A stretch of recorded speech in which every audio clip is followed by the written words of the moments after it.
Since the recording of this interview on April 30th, 2024, archaeologists have uncovered even more bottles in the basement of Mount Vernon. So be sure to listen all the way to the end of the interview to hear the most recent updates on the situation.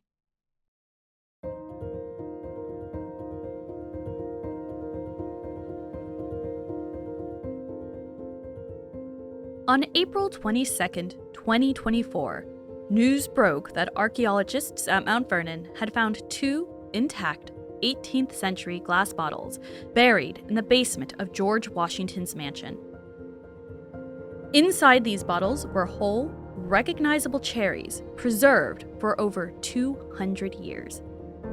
Since that initial report, we at George Washington's Mount Vernon are pleased to announce that there have been more exciting discoveries in the basement, including a trove of additional intact bottles. In this episode, you'll be the first to hear revelations that unearth not only new insights about the food, customs, and world of Mount Vernon in the 18th century, but also new evidence about the lives of the enslaved community. Thanks to the efforts of archaeologists here at Mount Vernon, we can put a name to the person whose skill and knowledge allowed these cherries to survive for centuries. Hello, my name is Anne Fertig, and I am the writer and director of Inventing the Presidency. In this special bonus episode, we're taking a pause from the Presidency to share with you a conversation with two of the people behind this extraordinary discovery. Sitting with me here today are Dr. Jason Burrows, Principal Archaeologist at Mount Vernon, and Lily Carhart, Curator of Preservation Collections, to discuss their excavations and reveal their insights about the objects recovered from the basement. Thank you both for joining me. It's great to be here. Thanks for having us. So, for people who are listening to this who might not have seen the images on the news, can you describe what the bottles look like and what was inside of them exactly? Yeah, sure.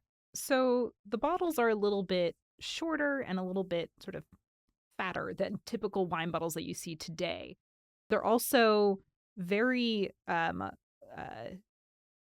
imperfect in that they lean to one side and the necks are not quite straight, because these are all formed by hand tools, but also mass produced. But they've also been in the ground for hundreds of years and exposed to all the different types of things, both in the soils, but also the contents that are in the bottle may have impacted this glass itself. They are coated in what looks like basically shiny gold material, which is actually the glass breaking down. And beneath that is that characteristic dark olive green that you see in most wine bottles even today. We removed the contents because liquid and water can actually speed up that corrosion of glass and having it break down more. So we made the strategic decision to remove the contents. And at first, it sort of looked like a golden liquid that was coming out. Farther down towards the bottom of the bottle, we got a lot of, it looked sort of like brown, dense material that was coming out, and could actually see round shapes and then pits that looked characteristically, undeniably like cherry pits, and stems started to come out of the bottles, which was, I mean, it was unbelievable in many ways and really exciting for us. So can you tell us the story of how these bottles were first found? We have been excavating in the mansion cellar ahead of our revitalization campaign for the mansion. The mansion, the early core of it, was designed and constructed in the 1730s, and it's a timber-framed building. It's a wooden building. It was not really designed to have over 1 million visitors a year. That puts a lot of stress and strain on the structure. It's been repaired many times since the 19th century. So ahead of this campaign of revitalization, we've had to do a bit of archaeology for some proposed infrastructure upgrades, primarily for the new HVAC system that's going to go into the mansion that will keep everything at a constant temperature and humidity level. The HVAC ducts will actually be buried underground, which will allow us eventually, hopefully, to open the cellar to public interpretation, to restore it to its 18th century appearance, and actually use that as a setting to tell the stories of the people that lived and worked on the estate. So, anytime there's going to be a disturbance to the buried resources, we do archaeology to record everything that we can because it will be destroyed by these necessary upgrades. So, we had a list of research questions that sort of overlap with the proposed upgrades. And in the middle of that, in the process of excavation, we came across a series of storage pits and the bottles. And where were these storage pits found exactly in the basement? So the mansion was expanded twice under George Washington's tenure. In the late 1750s, he actually added a second story to the mansion about the time that Martha Washington was coming to the plantation. And that also included expanding the cellar underneath. The second period was in the 1770s, where the wings were added and the cellar was expanded under those wings. So the bottles were found in what would have been the southernmost room of the earlier part of the house that was then expanded 20 years later in the 1770s. So it is a room that we're pretty sure now is used for food storage and storage of other sort of precious materials, things like butter, maybe cheese or milk products, paint that actually had linseed oil in it was pretty volatile. So it also had to be stored in kind of a cool, constant temperature setting. So in this room, I should say underneath this room, cut into the floor of this room, were a series of, we're still figuring it out, a neighborhood of 8 to 10 storage pits that are sort of on top of each other, used from the 1750s into the mid 1770s, most likely. So they're perfect little time capsules. And I have to imagine, right, these bottles were buried. So were they constantly digging up and reburying objects in these storage pits? That's what it seems like. Yeah, that's a great observation. That's why we're saying right now 8 to 10 pits, because we're trying to figure out which storage pits were cut into older storage pits. So in many of these cases, we sort of have just small bits of older storage pits peeking out from ones that cut into them. So yeah, they were constantly putting bottles in the ground with, at least in the case of the ones we've taken out, we know that they were full of cherries. There are more. We're not sure what's in the ones we have not yet taken out of the ground. It probably will be other fruits.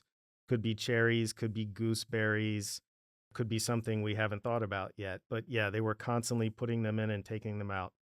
So how do you even begin that process of removing something like that? I know if I were anywhere near those bottles, I'd be terrified to even touch them. I mean, it was pretty nerve-wracking, I'm not going to lie, for all of us involved. Not often do we get to handle in complete intact archaeologically recovered objects like that. It was definitely nerve-wracking, but originally we used basically a siphon to try and remove the contents, but it actually worked best to literally pour it right out of the bottles, and then used more of the siphon to try and remove a lot more of the solids that were still somewhat congealed towards the bottom of the bottles that had been literally settling there for hundreds of years. But it's incredibly interesting that when we got the liquid out and we got as many of the intact cherries out as we could look in through the top of the bottle, shine a flashlight in, and we could actually see clumps of solid round cherries that were sort of stuck on the side of the bottle. It was very difficult to get a lot of that out originally. And so at a later point in time, we actually came back and used ethanol because it evaporates much faster than water. And so we didn't want to introduce any new water. So we used ethanol and basically poured it in and swirled it around to try and break up those clumps and poured those out. So we got another, I mean, it looked almost like 20 pits and pieces of solid cherries that were coming out in that second round. So hopefully if we do this again, it will all come out in one go. So that must have been some preservation method then for them to survive this long, mostly whole, right? Absolutely. Do we have any idea of what these methods were? What was the thinking behind or the process that they would have used? Right. So we have a couple of 18th century accounts. There are some planters' accounts from diaries in the Chesapeake region from the 18th century, and what amounts to sort of an early recipe book coming from South Carolina at the same time period. And they all talk about preserving fruits to be used off season. So the cherries, for example, are often harvested around here in June, thereabouts, depending on the weather. These accounts suggest, especially with cherries or gooseberries, which seem to have been ubiquitous on plantations here and in the South Carolina Low Country, you basically get the condensation off them as you pick them off the trees, put them in as dry a bottle as possible, and cork it tightly. And some of the accounts suggest dipping them in rosin, which is sort of a sticky sap like substance that would actually kind of make it even more airtight. And then the ultimate way of keeping the atmosphere at bay, which is the kind of the main goal here, is to actually dig a storage pit and bury them under the heavy clay. And there they should be preserved for up to, at least according to the accounts, up to about a year. There's a great account by the planter William Byrd II, who was just this phenomenal diarist. He wrote many diaries. They're very famous among historians, where he visited his brother-in-law on the Northern Neck, his brother and sister-in-law. And after dinner, and this is in November of 1709, he talks about his sister-in-law bringing out a bottle of cherries that were picked in summer and that they were as great as they were in summer. This type of preservation, you're preserving the whole fruit, and that's why we have the plump, fleshy cherries with the pits and the stems. We have the entire cherries in these bottles because they were probably meant to be eaten in that manner. This discovery of cherry bottles isn't the first discovery of such bottles, even in Virginia, right? So, yeah, there have been 2 other instances of bottles with cherries, or bottles with cherries and other fruits found in them in Virginia, specifically in the Chesapeake. The first was in 1966 at Weatherburn's Tavern in colonial Williamsburg. And they actually found dozens of bottles, but only a handful of those actually contained fruit. And the second instance was in 1981 in the dry well at Monticello, Thomas Jefferson's Monticello. Those bottles actually contained, in addition to cherries, they also contained cranberries and grapes. And so that's part of why we're very curious to see what other fruit might be in any potential bottles that are in that we may find at Mount Vernon. I think that what we're looking forward to when it comes to testing and the contents in the bottles and what's actually in the bottles is that the past 2 instances where these similar things have been found were 40 and 60 years ago, if I'm doing my math correctly, and science and technology have greatly evolved even since 1981. And so I think that is where our excitement really lies, is building on the knowledge that our colleagues in the field at Colonial Williamsburg and Monticello have generated in trying to store and test the fruit in the past. We can build off that and use modern techniques to hopefully tease out even more information about how the process that these fruit went through in the preservation efforts that took place. When the bottles were first discovered, I know that the first thought on many people's minds was that it could be cherry bounce. And there are a few very good reasons for this. For those who don't know, cherry bounce was and still is a popular drink in this region that is made from cherries that are infused in typically whiskey, although I think it can be made with other spirits as well. It was a favorite of Martha Washington's, and we do know that it was served here at Mount Vernon. But it seems as though you don't believe that it could be cherry bounce. Can you explain why that is? No, that's a great question. We know it was popular with the Washingtons here, and the Washingtons actually altered the traditional recipe, which you're correct, usually is whiskey. At Mount Vernon, the surviving recipe in Martha's papers indicates that brandy or cognac would have been used, which I'm not going to lie, it sounds delicious.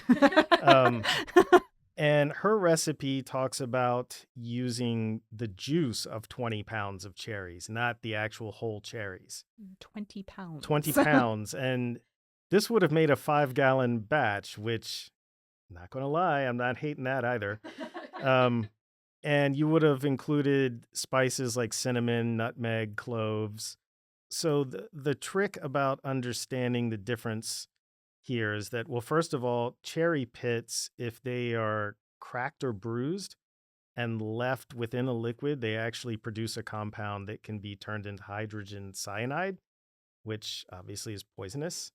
But Martha's own recipe suggests taking a pint and a half of carefully cracked pits and putting it in this 5-gallon batch. Now, the upside is it adds a pleasant almond taste. The downside is that pleasant almond taste is cyanide. But at that level, it's not something that would have caused a significant amount of distress. But you're taking all of those ingredients, and remember, this is about 5 gallons. So the most likely place for that to rest, and it had to be rested for 6 weeks to several months, is in a wooden cask. And then you decant it into bottles, but not the solids, because nobody really wants a large, cinnamon stick or a bunch of cherry stems floating in their cocktail. That's one of the reasons why we think this was probably the preserved whole fruit that was meant for the Washingtons' dinner table as opposed to their cocktail glasses. But we still have to test the liquid. There are other 18th century preservation methods that suggest there could be an alcohol as a preservative as well. How do you test that? Like, now that you have the bottles and the juice or the cherries, what's next? That is a very good question. So we can use things like mass spectrometry to test the contents of the liquid, but I will fully admit I am no chemist. We will be sending the contents off to different specialists. We're looking at talking with people who are specialists in ancient or very old bottle residues and bottle contents who have worked to rebuild the contents of these old bottles to see what materials were there and even what drinks or what the recipes were of the contents of those bottles. That is what, have to stay tuned to hear part 2 or maybe part 7 by that point. Well, I love that you brought up part 7, because since the discovery of these 2 cherry bottles, my understanding is you guys have discovered even more down in the basement. That is correct. As far as last week, we had announced that there were 2 bottles we had recovered, and those are the famous bottles with the cherries. We discovered a 3rd bottle still in the cellar. We had just exposed the very top of it, but we could see it was holding liquid as well. And then I don't remember. I think it was Wednesday. Yeah, so the tail end of last week, we discovered 5 more. Wow. So we have a total discovery of 8 bottles at the moment. 6 are still in the cellar, in situ, which is just archaeology talk for in place. We have only exposed the very tops of the bottles, and all but 2 of them are still holding liquid. Any idea what's inside these ones? Hopefully more. Actually, we're hoping that we get a variety of fruits in these that might speak to what different fruits or treats or vegetables, who knows what's in these, that may have been desired by those living at Mount Vernon in the 18th century. And that's really, really interesting, because I think it talks to, how much work is going on down in the basement, that you've now found 8 cherry bottles total? At the 8 moment. bottles. 8 bottles total. What else are you finding in the basement down there? Many things. Many things. The mansion revitalization project has really been an opportunity for us, for archaeologists, to examine some of the spaces that we wouldn't have done so otherwise. So obviously we've learned a lot about this one room, for sure. It was clearly utilized at least for the 2-decade period in which these storage pits were cut into the floor as sort of a food storage area. But we've also learned a lot about how the cellar was put together. We've found remnants of architectural features in the floor.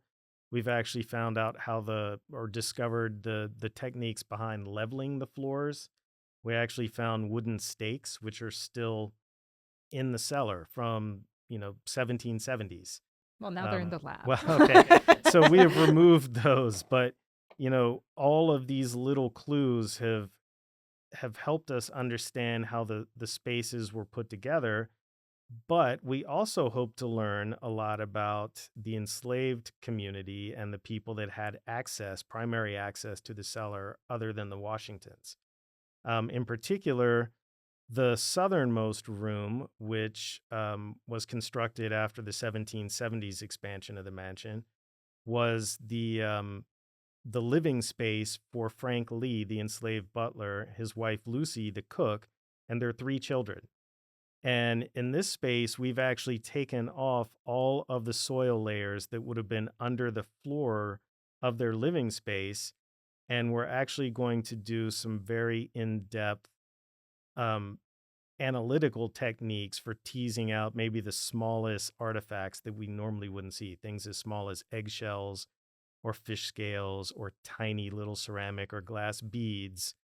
We've saved all that soil, actually go through that probably this summer. So we'll be still making discoveries even when we're not in that space anymore.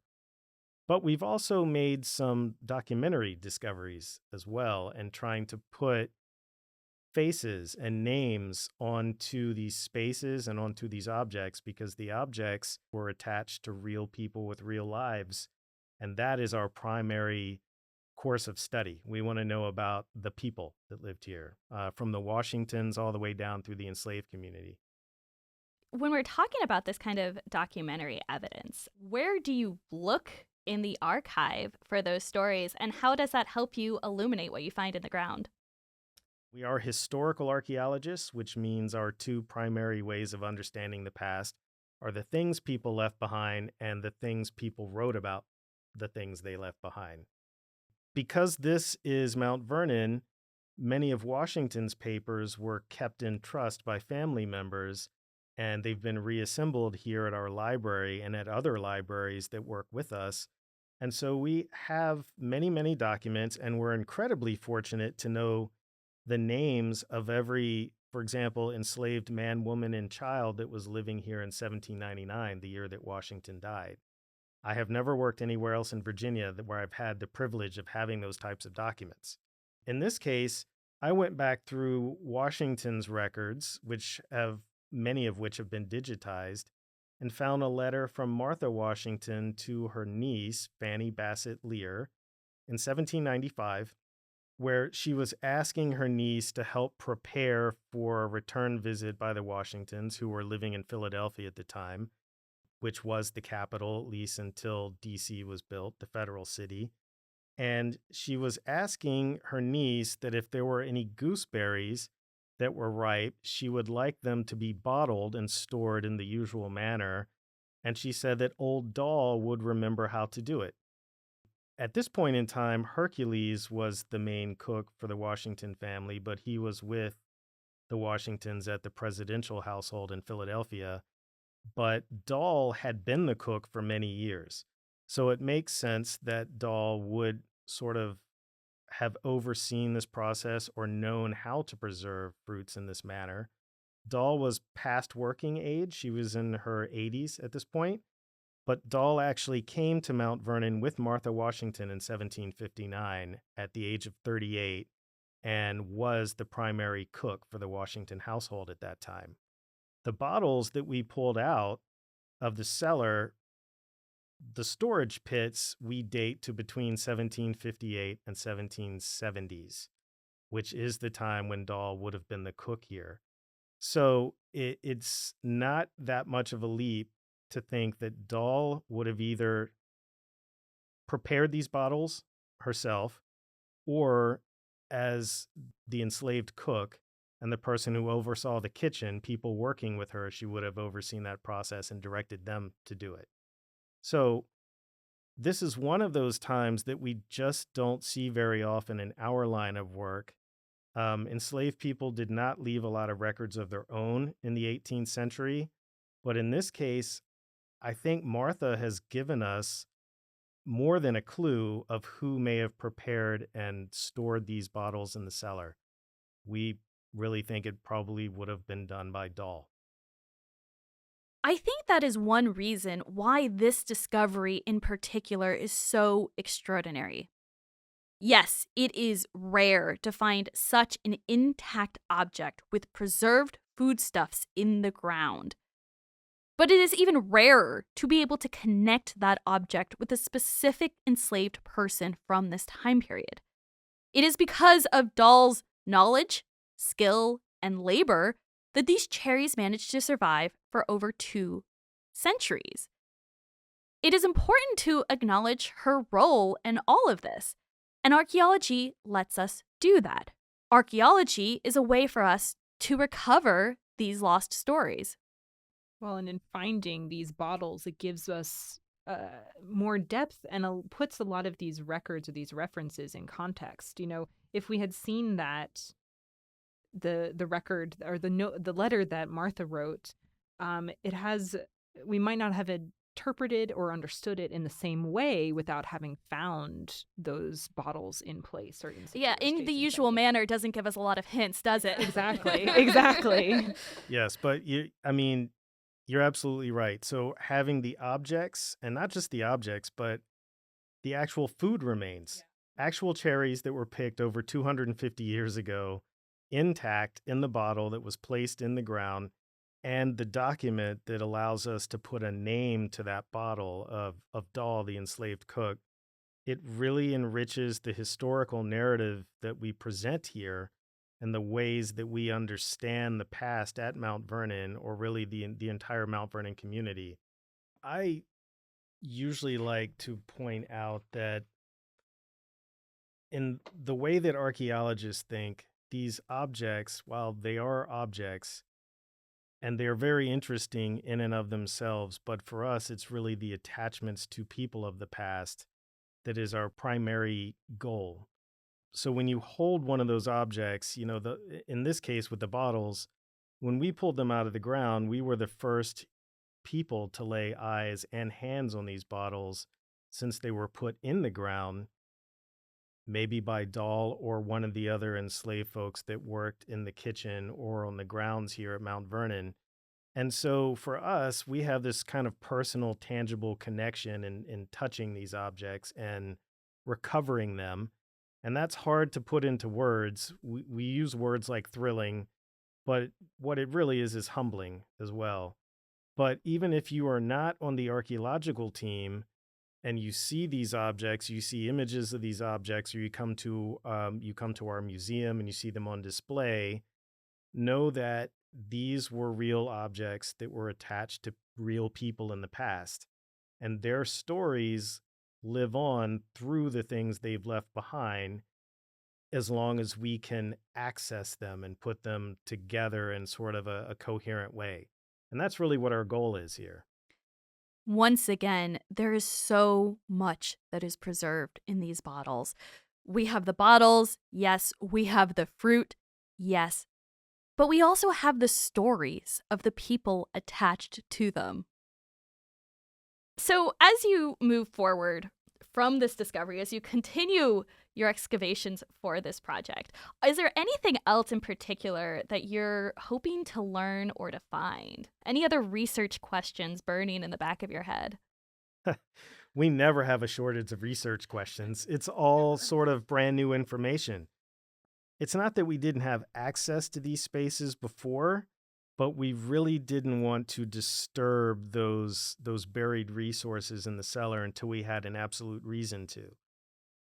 In this instance, we're actually upgrading the mansion, making sure that it will stand another century plus, but we're also gaining all these new insights.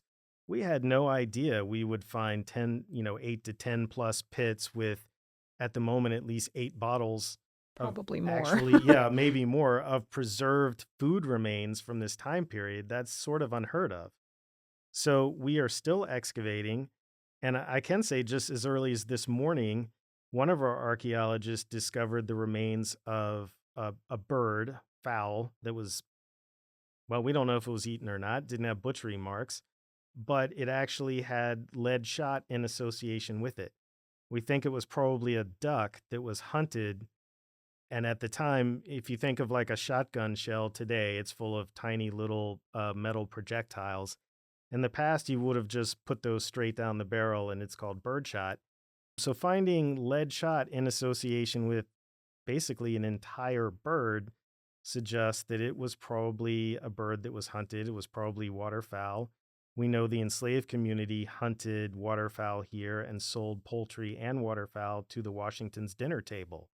So we have another new story right there and another new way of understanding what was happening at the time. And these are discoveries of objects, but looking at the remnants of the building itself and the living spaces, we also might be able to tease out additional information that we hadn't even really begun to look for until we started to think about who was in this space, who had access to this space, who moved through this landscape. Basic questions that are very hard to answer without archaeological sort of lenses and ways of thinking about it.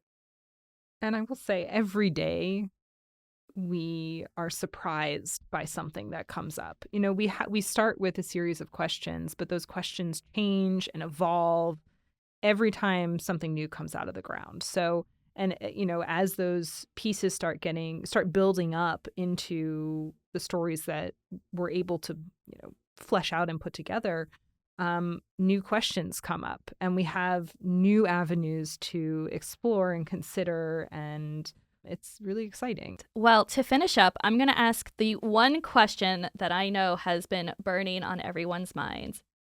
Did you taste it? No way. So that question comes up a lot. If you had seen sort of the congealed mass that came out along with these perfectly intact little cherries, you probably wouldn't, let's put it this way. It didn't look appetizing. It did smell like cherries. They were recognizable as cherries. I'm sure there's one brave soul that would probably try to ingest one of them, but none of them were in the room.